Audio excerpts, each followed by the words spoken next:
60-70 foot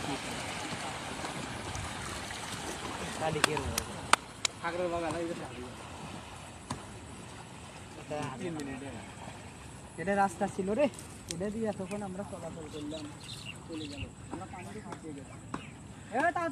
প্রচুর নদী ভাঙ্গন হচ্ছে। আপনারা দেখতে পারলেন যে কি পরিমাণ কাঁচার পড়তেছে। প্রতিদিন শুধু ভিডিও করি, আর যে জায়গায় দাঁড়িয়ে থাকি সেই জায়গাটি আর খুঁজে পাওয়া যায় না। 2 দিন আগেও এখান থেকে ভিডিও করছিলাম। দেখেন যে ভাঙ্গন কতটা তীব্র। এখানে নদী শাসনের কাজ যত দ্রুত করা হবে তত এই ফসলি জমিগুলো রক্ষা পাবে। দেখেন যে এখানে গাছপালাগুলো কেটে নিয়ে যাচ্ছে, এরা অন্যত্র এখন বসবাস করবে।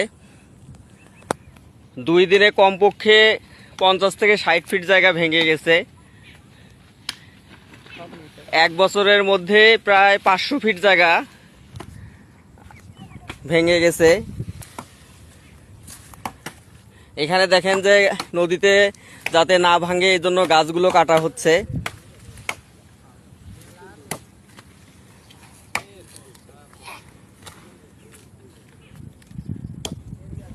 নদী শাসনের কাজ দ্রুত শুরু করা প্রয়োজন, তা না হলে এখান থেকে দেখেন যে বাঁধের রাস্তা কাছাকাছি।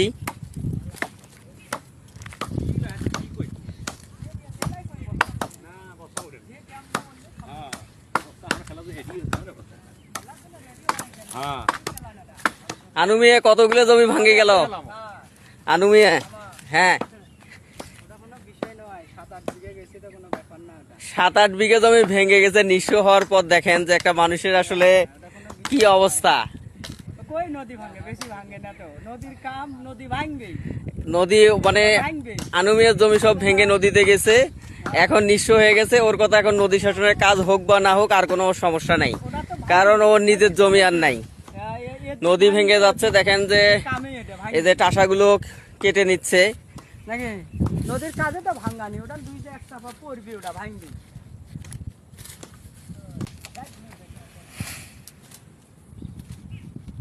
জায়গাটি হচ্ছে দক্ষিণ শ্রীপুরের পূর্ব অংশ, বটতলী এলাকা।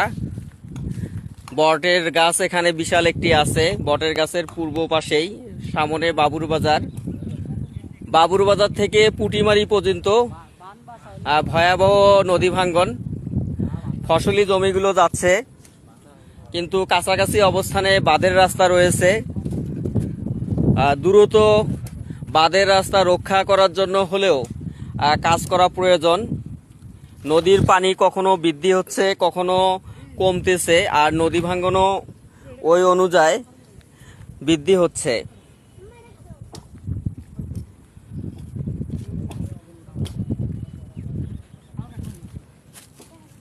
চাচা, আপনার জমি কতগুলো ভাঙ্গি গেছে? জমি কতগুলো ভাঙ্গি গেছে? 4 বিঘা জমি ভাঙ্গি গেছে। এমপি মহোদয়ের কাছে অনুরোধ, যে মানুষগুলোর জমি নদীতে ভেঙে গেছে তাদের তালিকা তৈরি করে অন্তত তাদেরকে সহযোগিতা করা প্রয়োজন। কারণ এই জমিগুলো ভাঙানোর পর তারা একদম নিঃস্ব হয়ে গেছে।